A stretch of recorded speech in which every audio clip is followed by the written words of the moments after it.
What do you do when the weapon meant to protect your greatest secret becomes the very thing that reveals where it's buried? Before we go underground, hit like right now so more people see this story. Subscribe if you want more of these deep dives. And send this to the one friend who actually reads the news instead of just scrolling past it. Somewhere under a mountain in northern Iran, in the middle of the night, the ground began to shake in a way it had never shaken before. Workers below felt it first as sound, a deep rolling thunder pressing down through solid rock. Then they felt it as motion, dust falling from ceilings that had stood untouched for years. This was not a drill. This was not an earthquake. This was the sound of a weapon doing something almost nobody believed a weapon could do, reach a target that an entire mountain had been built to protect. For more than 15 years, the people who designed that facility trusted one simple idea. If you go deep enough, if you surround your secret with enough solid stone, nothing above ground can touch you. That idea shaped billions of dollars in construction. It shaped years of political standoffs. It shaped the entire strategy of a nation trying to protect a nuclear program from the reach of the sky. That idea did not survive the night we're about to walk through together. This is the story of Fordo, a nuclear enrichment site buried inside a mountain near the Iranian city of Qom, and the moment a single American weapon, one built specifically to defeat exactly this kind of protection, proved that depth alone was never going to be enough. But this isn't really a story about a bomb. Bombs are simple. This is a story about patience, about the slow, quiet work of watching a mountain for over a decade until its weaknesses became visible. And it's a story about what happens next, because destroying a facility and destroying a program are two very different things, and the gap between them might be the most important part of this entire story. To understand why Fordow became the center of one of the tensest military standoffs of the last 20 years, you have to go back further than most people expect. Iran's nuclear program did not begin as a secret weapons project. It began decades ago with help from Western countries, built on the hope that nuclear energy could modernize the country and give it a stronger place on the world stage. That hope did not survive the political upheaval that followed. After the 1979 revolution, after years of war with Iraq, after sanctions and isolation piled on top of each other, something shifted inside Iran's leadership. A belief took hold that the rest of the world wanted Iran to stay weak, and that any real strength the country built for itself would always be treated as a threat. By the early 2000s, international inspectors were already raising concerns about facilities like Natanz, a sprawling site where long rows of centrifuges spun uranium gas into higher and higher levels of purity. Iran insisted the program was peaceful. Much of the world was not convinced. And then satellite images picked up something strange near the city of Qom, roads appearing where roads made no obvious sense, earth being moved in patterns that didn't look like ordinary construction. It looked more like a wound being carefully opened in the side of a mountain. By 2009, the secret couldn't hold any longer. The United States, Britain, and France announced publicly that Iran had been secretly constructing an enrichment facility built directly into a mountainside. This was Fordo.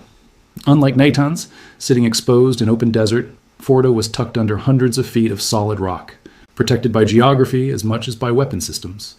It was protected by a simple, quiet assumption. No conventional bomb could reach it.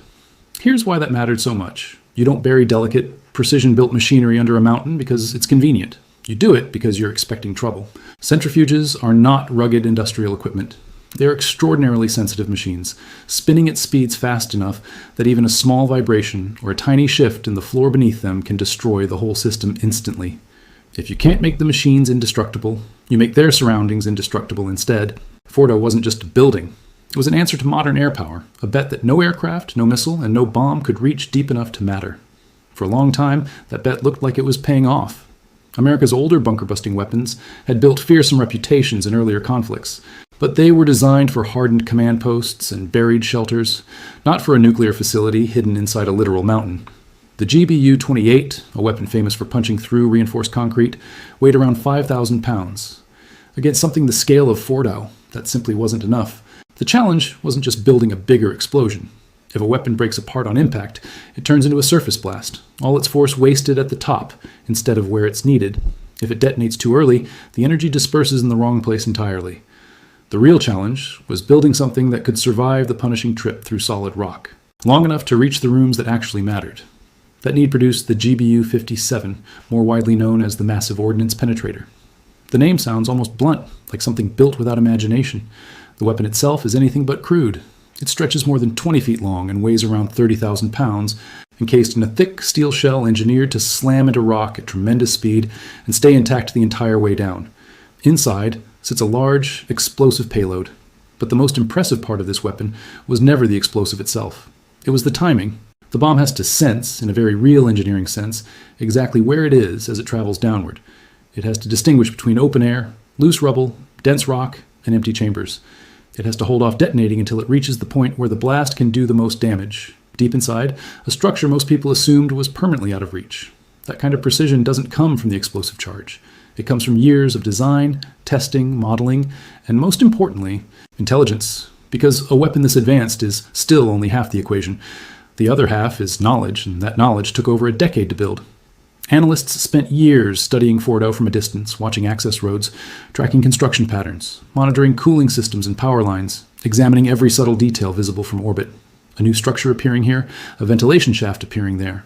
A slight change in the slope of the mountain after new excavation began. This kind of work doesn't make headlines. Nobody writes an exciting story about analysts quietly comparing satellite photographs for 15 years straight. But that patient, invisible work is often the difference between a mission that fails and a mission that finds the one path the original designers never accounted for. And Fordo's real weak points were never going to be dramatic steel doors or blast gates. They were something far more ordinary. Ventilation shafts. Every underground facility needs to breathe. Without proper airflow, heat builds up fast, workers can't function, and sensitive machinery starts to fail. It's almost poetic in a dark way. The very openings that let a mountain bunker survive are the same openings that can eventually help someone else attack it. Iranian engineers clearly understood this risk, especially as tensions escalated. In the days leading up to what later became known as Operation Midnight Hammer, satellite images reportedly showed a burst of activity around the site. Trucks moving in and out, entrances suddenly busier than usual, protective coverings appearing over shaft openings. To an outside observer, it looked like a facility scrambling to shield its last vulnerable points.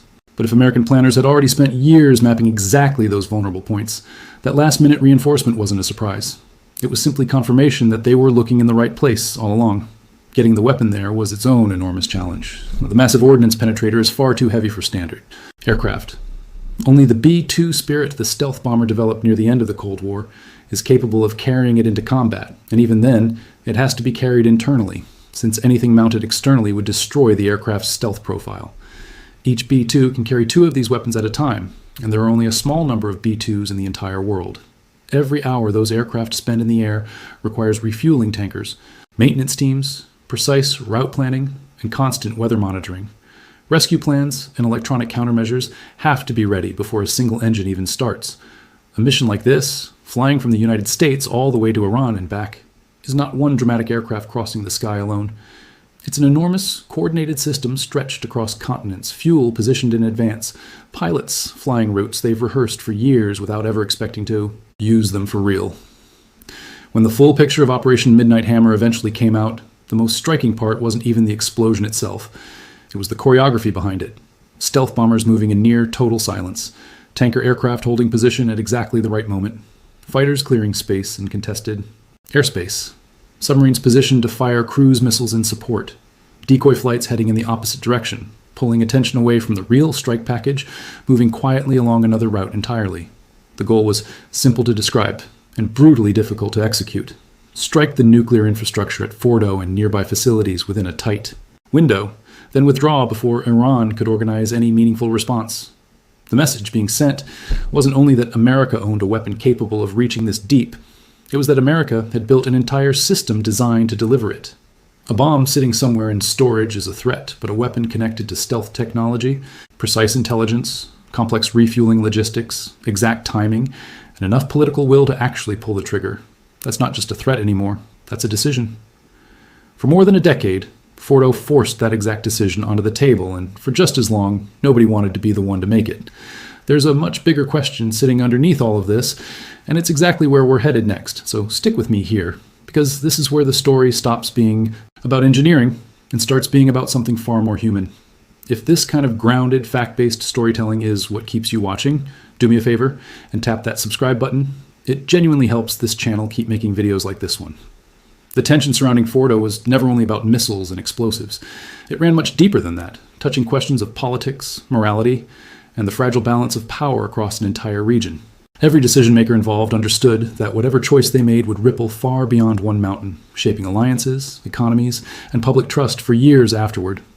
If Iran could keep enriching uranium far underground, safe from any realistic threat of attack, its leverage on the world stage would grow enormously. But if the United States struck first, It risked igniting a far wider war, one that could easily rally the Iranian public around a government it might otherwise be furious with. Any American president considering this decision knew it could set a precedent. Other future leaders might feel pressured to follow in entirely different crises down the road. Israel watched all of this from an even closer, more personal distance. Israeli officials had long believed that a nuclear-armed Iran would fundamentally reshape the security landscape of the Middle East. Yet Israel itself lacked the specific combination of aircraft, munitions, range, and refueling capability needed to strike a target as deeply buried as Fordo. That left the hardest, most consequential decision sitting entirely in Washington's hands. By the middle of the 2020s, the situation had grown even more volatile. An earlier nuclear agreement had slowed parts of Iran's program for a while, but it had also turned into a political battlefield in its own right. The United States withdrew from that agreement in 2018. Iran responded over time by loosening its own self-imposed limits, steadily increasing enrichment levels. International inspectors kept sounding the alarm. Uranium enriched to around 60% purity isn't a finished nuclear weapon, by any means. But it sits far beyond anything a normal power plant would ever require, and it dramatically shortens the technical distance to weapons-grade material. Every new stockpile figure that leaked out wasn't just a number on a page. It represented time, and everyone watching understood exactly what was ticking away in the background. Then came the broader clash between Iran and Israel. After days of intense strikes across Iranian territory, reports described extensive damage to surface-level defenses and military infrastructure.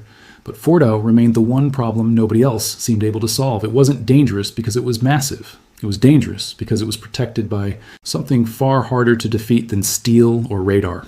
Geology itself. That's a fundamentally different kind of shield. You can jam radar, you can intercept missiles, you can crack concrete with the right weapon. But a mountain doesn't respond to any of that. It simply sits there, heavy and indifferent, daring anyone foolish enough to waste their best weapons scratching at its surface.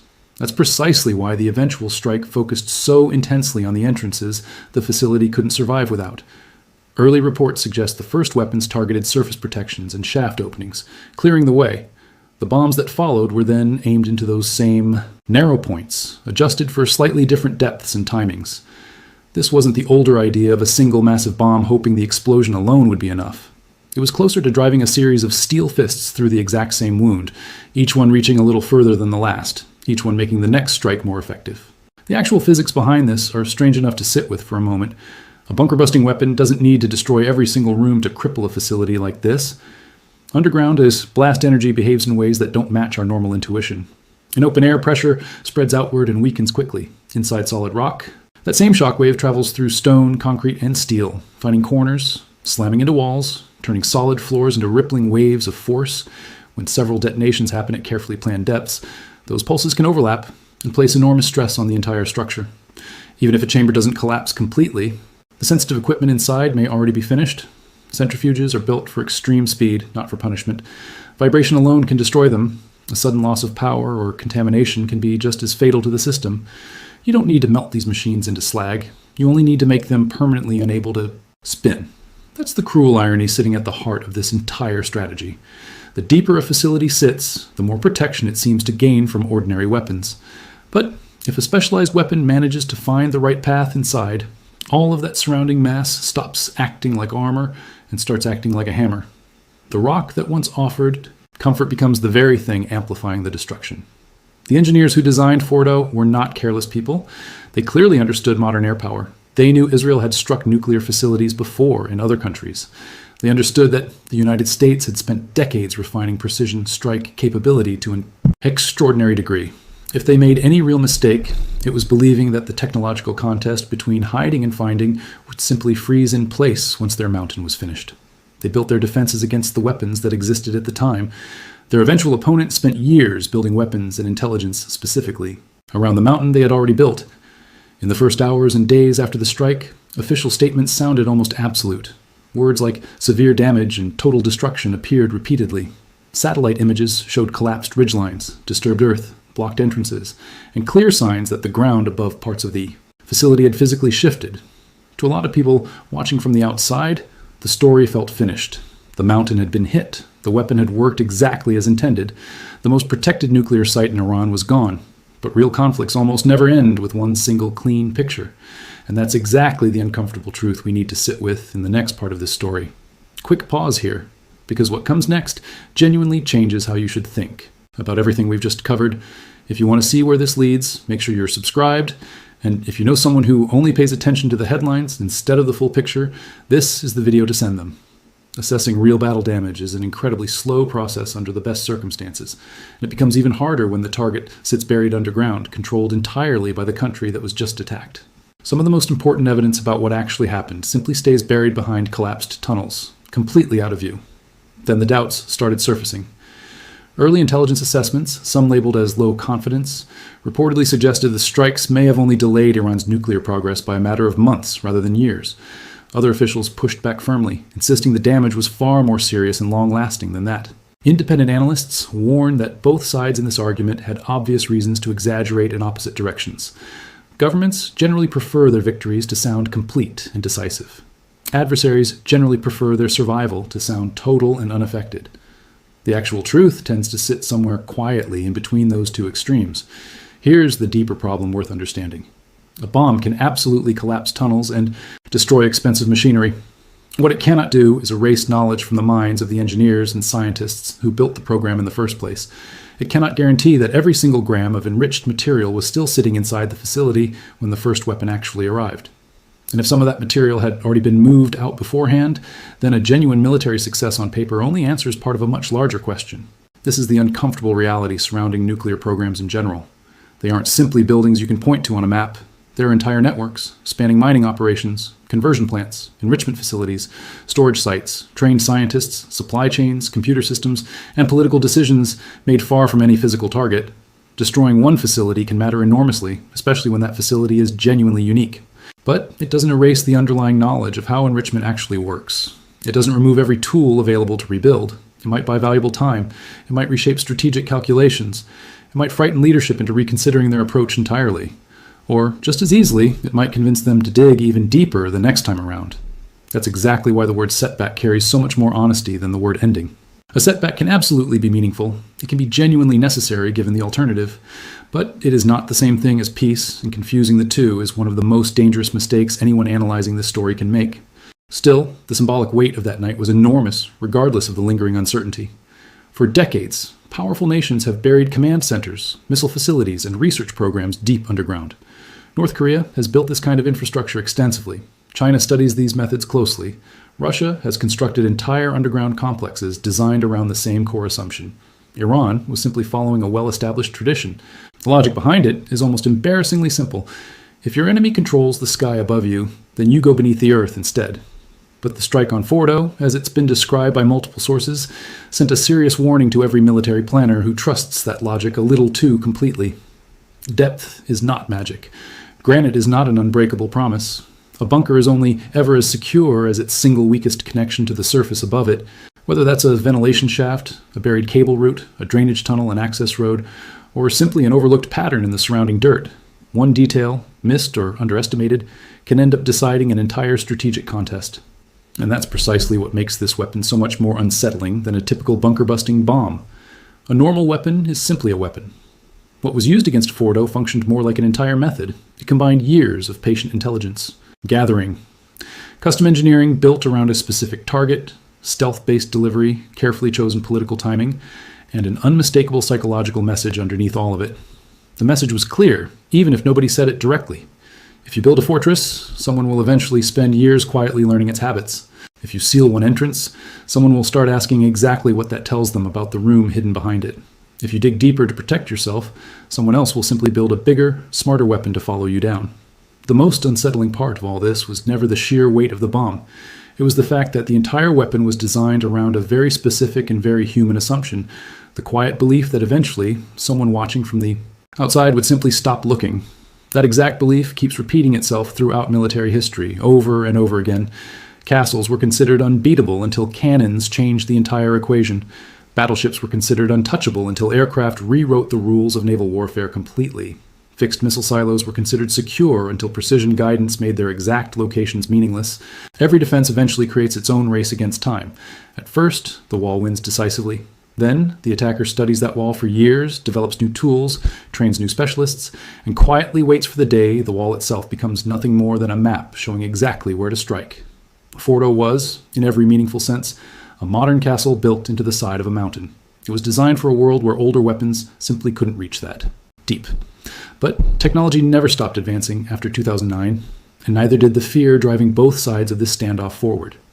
There's also a deeply human dimension to this story that's easy to overlook entirely. Somewhere, real engineers designed those underground facilities, genuinely believing they were protecting their country's future. Somewhere else, American engineers spent years designing a weapon specifically to defeat that exact protection. On both sides of this contest, ordinary people went home after work, raised families, and spent their careers solving equations whose eventual results could physically shake a mountain. The machines involved may be cold, mechanical, and precise, but the motivations behind them never are. Pride, fear, memory, deterrence, national survival, all of it gets built directly into the steel. We're heading into the final and most important part of this story now, the part that actually answers the question everyone eventually asks after a moment like this. Did any of it actually make the world safer? One more small thing before we get there. If this story is holding your attention, tap like right now, like you're marking this moment on a map. Subscribe if you want more grounded breakdowns like this one, and send this along to someone who deserves the real, complete version of a very complicated story. So did the strike on Fordo actually make the world safer? Or did it simply teach Iran to hide its program even more effectively than before? Supporters of the strike argued strongly that waiting any longer would have carried far greater risk. They pointed out that a decisive strike proved certain limits still genuinely mattered, and that Fordo could never be allowed to quietly become a permanent shelter for a potential nuclear breakout. Critics saw a very different kind of danger entirely. They warned that using force without a clear long-term political strategy attached to it risks turning a temporary technical delay into a permanent, deeply rooted grievance. If a government survives an attack like this, it may rebuild with far fewer international inspectors watching, dig its facilities even deeper underground than before, and develop an even stronger internal argument that only an actual functioning nuclear weapon can guarantee its safety going forward. That's the uncomfortable paradox, sitting at the very center of bunker warfare, as a strategy. The more convincingly you prove that even the deepest bunkers can eventually be destroyed, the more some leaders may conclude they genuinely need weapons that simply cannot be destroyed at all. A strike like this can absolutely weaken a program in the short term, but the lesson the target actually walks away with might be something closer to disperse everything next. Time. Move it constantly, hide pieces of it beneath cities, bury it under even more mountains, or simply race to finish the program before the next attack ever arrives. None of this means that force never works as a strategy. It simply means force tends to work best when it's tied directly to a clear, coherent political goal. Bombs can force a door open. They cannot control what eventually walks through it afterward.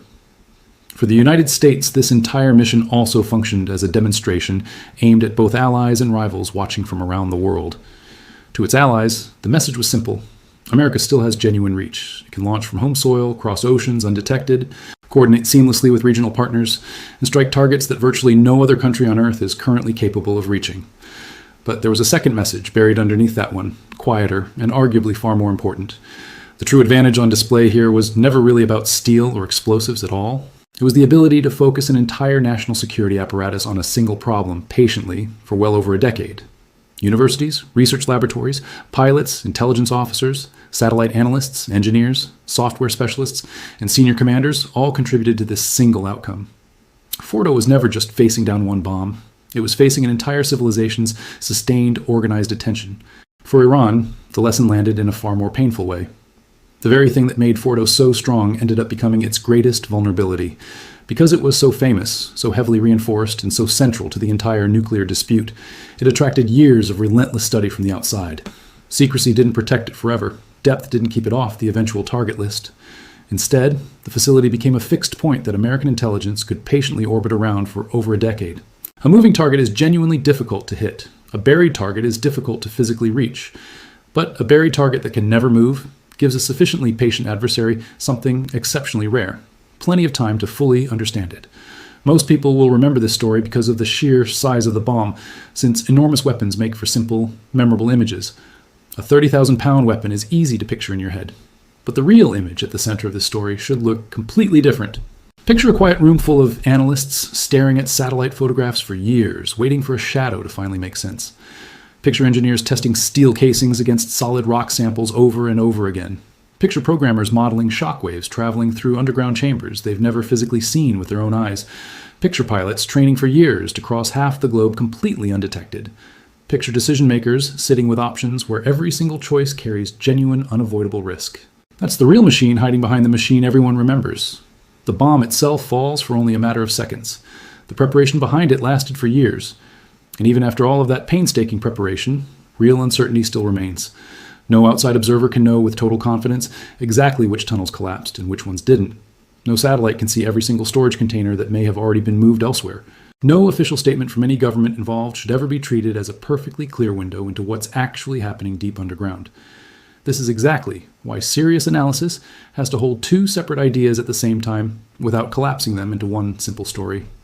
The strike may genuinely have been a major technical success, proving conclusively that even the deepest, most heavily protected symbols of Iran's nuclear program were not truly beyond reach. And at the very same time, the strike may still have left behind enough people, enough material, and enough anger for this story to continue evolving for years to come. In geopolitics, both of these things can be true simultaneously, and pretending otherwise only makes the next chapter harder to predict. The most dangerous mistake anyone can make here is treating this story like a simple cartoon with clear heroes and villains. This isn't brave pilots against evil scientists. It isn't innocent engineers against reckless generals making careless decisions. It's a genuine collision of security fears, ambition, history, law, memory, and raw power, all pressing against each other at once. Iran exists in a region where it has been invaded, bombed, and sanctioned repeatedly throughout its modern history, and its leadership uses that painful history to justify secrecy and defiance toward outside pressure. Israel lives every single day with the fear that one nuclear breakthrough by a hostile neighbor could threaten its very survival as a nation.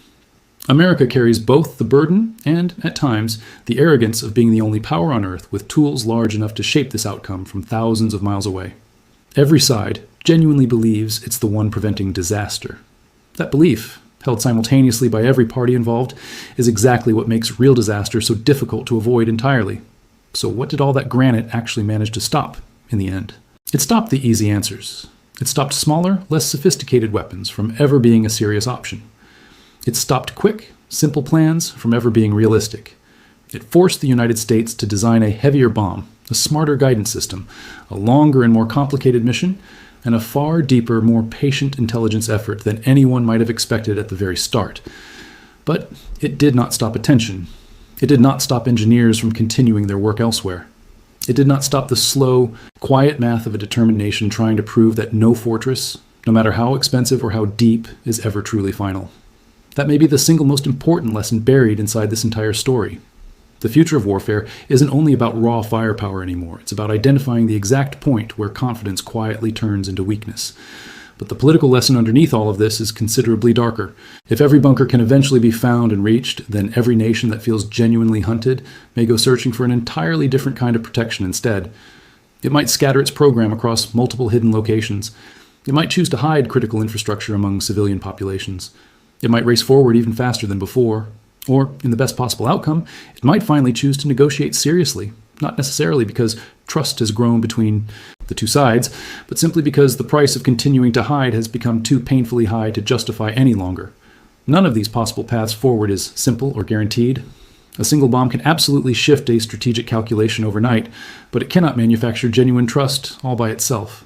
Trust comes from consistent verification, sustained pressure, real restraint, and enough time for all of it to settle. Those elements are far less dramatic than a stealth bomber crossing the globe undetected, but they ultimately decide whether the next mountain ever needs to be attacked at all. Think once more about the people who were actually underground in those first terrifying minutes. They likely had no idea what the weapon above them was even called. They had no way of knowing that analysts had studied their ventilation shafts for over a decade, or that pilots had crossed an ocean in complete silence to reach them, or that powerful computers had modeled the exact shockwave heading their way. All they knew, in that single terrifying moment, was that the impossible had suddenly stopped being impossible. Whatever certainty they carried into that night ended the instant the ground began to move beneath them. That feeling right there is the true end of the granite myth. A nation can pour endless amounts of concrete, cut tunnel after tunnel, and stack an entire mountain over its most closely guarded secrets. But once an adversary becomes convinced that the secret matters enough to justify the effort, the hiding place itself stops being a shield. It becomes a challenge waiting to be solved. That's exactly why Fordo will be remembered long after the physical craters fade from satellite imagery. It proved that the ongoing contest between hiding and finding hasn't ended. It has simply changed shape. The mountain still matters. Depth still buys valuable time. Granite still makes any attack significantly harder to plan and execute. But harder was never the same thing as safe, and this story made that distinction impossible to ignore. Somewhere right now, another government is already sketching out new tunnels on a map. Somewhere, another analyst is quietly measuring shadows in a fresh set of satellite images.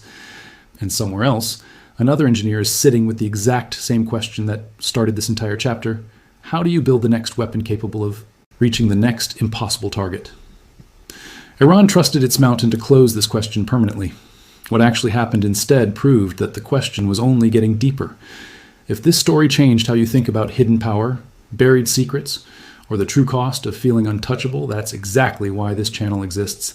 Subscribe if you want more of these stories told with patience instead of noise.